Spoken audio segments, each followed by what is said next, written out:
Hi, I'm Greta Oliver. Welcome to the Educate You podcast, your roadmap to learning tips, techniques, and strategies to enable your student to successfully navigate the road to and through higher education. Welcome into the Educate You podcast. Today we will be talking about finding your interests. And as we talked about before, many students that are in the midst of planning their college experience, they might not have a major in mind and they might go to college undecided, and that is okay.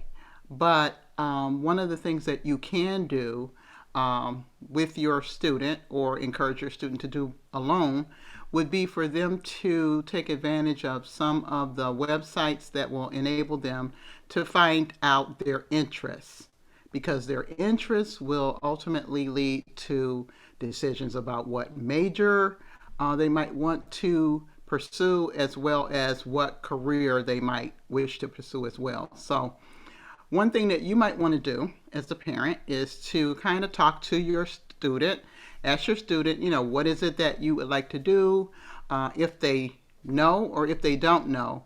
The information that I'm going to share with you right now is going to be still beneficial, because it can open up the door to various options that they haven't thought about, as well as if they have determined that they would like to specialize or major in a certain thing, it might just kind of validate that choice. And so this is always good information to have.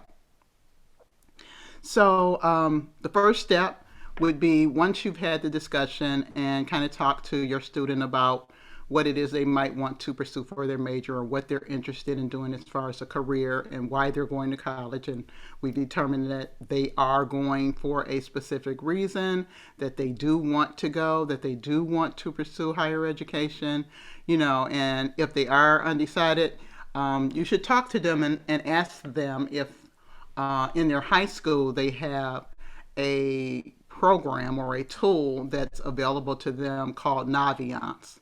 Now, Naviance is just like a portal for all things college related, based on individual students. And so it's a bunch of basically files that a school keeps that kind of communicates or kind of connects the universities with the students, with the high schools. And so it's just a portal of information for a student.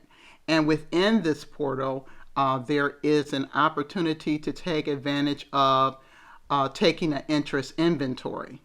And so you can have your student log in to the Naviance portal and go about what they need to do to take an interest inventory. And the interest inventory that we're going to talk about today, that is available through Naviance as well as through other sites, is the Holland Code assessment. And so the Holland Code assessment was developed by a man back in the 50s, is when it really got its start. His name was John Holland, and he was a psychologist. And he came up with 6 clusters of types. And these types are relative to job related types and types of individuals. And so there's 6 types, as I said before, and they are categorized as realistic, investigative, artistic, social, enterprising, and conventional. And when people are talking about the Holland Codes, they usually are displayed in a hexagon type format. And basically the idea behind it is that people fall into categories based on these 6 types. And when you take an interest inventory that is utilizing the Holland Codes, what you're going to be returned with as a student or as an individual taking the assessment is a 3-code summary. And the 3 codes are typically codes that interact, or they're next to one another on the octagon. I believe I said octagon before. Octagon, 6-sided structure. But they can be, not touching one another. And, I'm not going to demonstrate this for you, but just suffice it to say that it will give you a 3-letter code. For example, your code might be RIA, and so that would mean that you have been categorized as a realistic, investigative, artistic individual, hence the RIA. Those are right next to one another in the displayed graphic that goes along with this particular assessment. And so that would be normal. And so that RIA would also translate into a type of personality or a type of person, which would translate to being interested in certain things, certain occupations. And so you're going to use that information to find out jobs or professions that might go best with that particular code. Everybody taking the assessment, they're going to get a combination of 3 letters together, or that represents their code, and then they take that information. Your student would take that information, translate that to an occupation, several occupations, a list of occupations actually, that would go along with that particular code, and they'll describe like what that means, what each one of those letters means. Like, what does realistic mean? What does investigative mean? What does artistic mean? And some of them are self-explanatory. Like, artistic would be a person that's a creator, that's kind of maybe good with music or good with art, or they are talented in ways that you can actually see through things that they can produce and things of that nature. Or maybe investigative person would be someone who's interested in science or research or things of that nature. So all of them have like a different definition that goes along, and you, as a person taking advantage of the interest inventory, those components, based on the way you answer the question, those components kind of make up where you are right then. So you can actually take the interest inventory at one time and get a 3-letter code, and then maybe take it a year later and get a different 3-letter code. But it should at least kind of point you in the direction as to what you're interested in at the time. And so for those of you who are undecided, you have really no idea what you need to do or want to do or desire to do, this is a good starting point. And so I mentioned Naviance might be available at your student's high school. Naviance is not universal. It's not throughout the United States. And so schools choose to participate and have the Naviance tool in their schools. There are other companion kind of tools or tools that are similar. And so your student might still have an opportunity to take an interest inventory by, participating in whatever portal that their school has, if they have one. One other option, though, that you might want to think about, and you still might want to do as well, would be to utilize the website and have your child take an interest inventory using the website. Now, a common place that you could go and find out the same information that you would find out through Naviance using the same assessment, using the Holland Codes, would be cfnc.org, and that is through North Carolina. And as you all know, I'm from North Carolina, so I'm familiar with it. But there is a way to go on, have your student go on, create an account, go through the sign-in process, and then click on the Interest Finder tab, and just kind of follow the directions, which are really easy, and take advantage of taking an assessment. Now, they have 2 assessments available through cfnc.org. One of them is a short one, and it's like 10 minutes at the max. And then there's a longer one that's about 20 minutes at the max. But they both give you the same information, so it's your choice. And so you go through that, and you are returned with the 3-letter code. You use that information, as I said before, in the same way. You take your 3-letter code, you translate your 3-letter code to interest, the type of person that you seem to be based on the answers that you gave. And then you can take that code, and there will be listed majors that do well with individuals that have that particular code. For example, maybe if you had ASI, you could think of a social person, artistic person, investigative person, and maybe it would be a dance teacher. Maybe that person would be social enough to be able to be interacting with students. Art is, a form of dance is considered art. And maybe they would have to do like research to be able to put together programs or something like that. And so that's just off the top of my head. I am not an expert in any of this, but I do know that you can get information like that that can help guide your search for a college. Now, how does all this that I've just said translate to a college? Well, first of all, we have an undecided student, really doesn't know, or maybe want to kind of double check what you think you're interested in by using the Holland assessment, either through Naviance or cfnc.org. And I'd also like to mention right now that cfnc.org is free. It is no cost to you. All you need to do is go on, sign in, create an account, get started, and get your code. So we've done that. We have our 3-letter code. We will research and figure out what all of that means, what those letters mean. You take that information and it's lined up with possible occupations, possible majors that are associated with the code that you got. And they have even gone as far as having like some individuals that they name that are that particular code, and they're well-known individuals, and you can kind of see, oh, that fits. That kind of looks like that could work, and so it's researched. It's not just fly by night, and so this has been around a long time. It's been standing the test of time, and so it's fine to use this kind of information to get information to inform your journey. And so you have your code.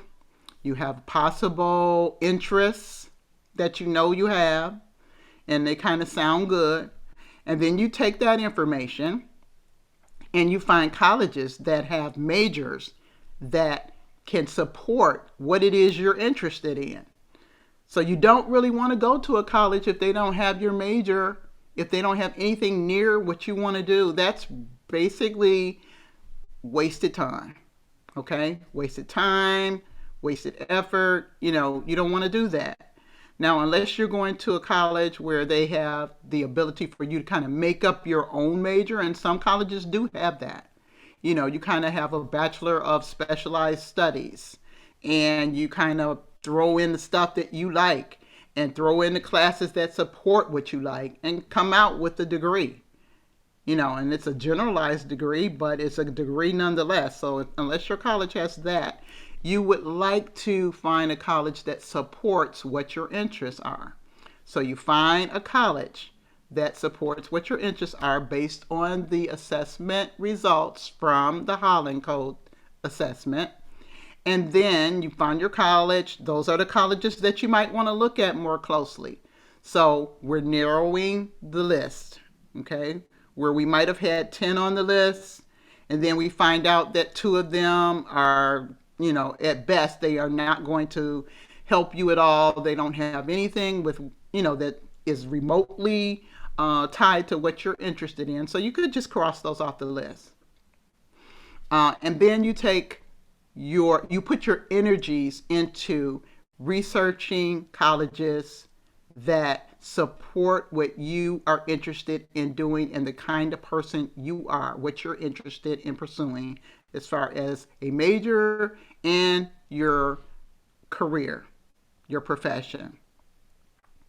We always have to keep in mind, though, always have to say that a lot of students like we said, a lot of students are undecided, but then there are students who kind of go into the college going process. They know what they want to do. They have thought about this and dreamed about this and been about this since they were practically able to even think, born, since birth. And they may, already have this decided. They know what they want to do. Well, taking the Holland assessment would help you kind of solidify what you actually think you are interested in. So if there's like, a disagreement between what the assessment says and what you think you're interested in, you might want to, kind of research that and think about that before you, declare that major. Kind of think about it. Maybe this is not really what I want to do, and just do some soul searching. At this time, you might want to do some jobs shadowing. Go and find someone. Even if you have to have a long distance relationship with them over Zoom, find someone in that particular profession that you think or thought that you were interested in, and kind of, reach out to them and say, I'd love to come and shadow you at work if you're nearby. But if not, I'd love to have some conversations with you just to kind of see what you do on a daily basis. I'd like to have some conversations with people that are in the same field. So if you have anybody that that's in the same field, if you wouldn't mind giving me an introduction, just talk to some people to find out if this is really what you want to do. And if what is in your mind regarding this career is actually what happens with this particular career and this job. And so I know a lot of times people, they might find out something about, a particular career, maybe from just watching TV and seeing a role played out on television. That is the worst way to find out about an actual career, because all of that's glamorized. It's the story. It's not necessarily a true story. And so the best thing you could do, once you've kind of narrowed down based on your interests, based on what you kind of think you want to do or explore, if you could actually get in touch and get in person with someone where you can ask them some questions and kind of see them on the job and make a better assessment of what's going on, that would be great. So you have to do a little bit of work here. After all, you're going to college. You're thinking that you're going for a particular thing. You've declared a certain major, and you're working your way through college, and you can get all the way to the senior year. And I've seen this happen. People get all the way to the senior year and they say, this is not what I thought, because they've gone through the coursework. They know what it takes. But what it takes is not what they're willing to give, or it wasn't what they thought, or it's harder than they thought, or they found something else that they might have, enjoy better. And they're at the end of their, college degree time. They've been there 4 years, 5 years, whatever. And, at this point, it becomes a, kind of a dilemma. Like, what do you do? Do you change your major in your senior year? Probably not. If you're, counting your pennies and trying to finance it and trying to figure out how to get through, unscathed as far as, as best you can with the cost of college, you might not change that. And then you graduate with a degree that really means nothing. Now, I don't want anybody to be, thoroughly just upset if this is the case. This ends up being the case, because right now, a whole lot of people go to college and they have declared a major and they get a degree in a particular thing, and they don't ever work a day in that particular field. And that's okay. If that's okay with that person and they're still fulfilled with whatever they're doing, great. Wonderful. You go to college, and it's changed a lot. It really has changed a lot since when I went, or when I went, I had dreams of being a teacher, a business teacher, since junior high school, and they don't even call it junior high school. So there you go, right? since middle school. Okay, so it's junior high school for me, and seventh grade, and I was good at it. I was good at business subjects. It was interesting to me. My teacher was wonderful. I thought the world of her. And guess what? I could actually do it. It was effortless. It was easy for me, and I was like, okay, I could do this. Okay. So I'm probably one of the few people who actually went to college with a degree, major, everything figured out, everything in mind, actually went to college with that degree, graduated with the same degree, with the same major, and worked in the same major. I was a business teacher for years. And so, for me, that's great because it worked for me, but that's not the case with people now. And, things have changed, times have changed. People don't even spend the same amount of time on jobs or in careers as we did when we were coming up. You started a job and you could stay there until you retired. If it was what you were trying to do and everything was going well, you stayed there. Now people, they shift career, they shift jobs like every 2-3 years, and it's okay. So, nonetheless, what you want to do, and the bottom line of all this, is if you do find something you're interested in and you find a school that, has that degree, they have that course of study, you might want to check that school out so that you will be doing something that at least you are interested in. It makes it easier, okay? And then, when you go on your college visits, you can actually go to the department where the major is housed. You can ask some serious questions to the professors, to the staff members, to the students. Maybe you can perhaps sit in a class and see firsthand how the classes are run.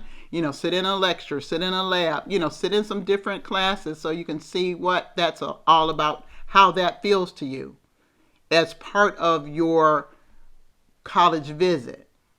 Then you're getting more information to make an informed decision that you can live with. And it's just important that you would be able to live with whatever decision you make. So whether you go and you end up changing your major, but at least at that point in time, this is where you want it to be. And so, I just encourage you to, especially if you really are undecided or you're all over the place about what you want to do, kind of just to narrow your focus a little bit and make your search a little bit easier and more beneficial. Just get in there and do the assessments and see where it leads you. Thank you so much for joining us today. Happy reviewing and researching and assessing. See you next time on Educate You. Thank you for joining us today on Educate You. If you wish, you can send me your questions or comments about the college going process or the podcast contents by sending an email to Dr. Greta at gretaoliverconsulting.com. Also, beginning each week after the podcast airs, check for a companion blog on my website's blog page at gretaoliverconsulting.com. My book, College Roadmap, Essential Tips for First-Time College Students and Their Families, is available for sale on Amazon.com.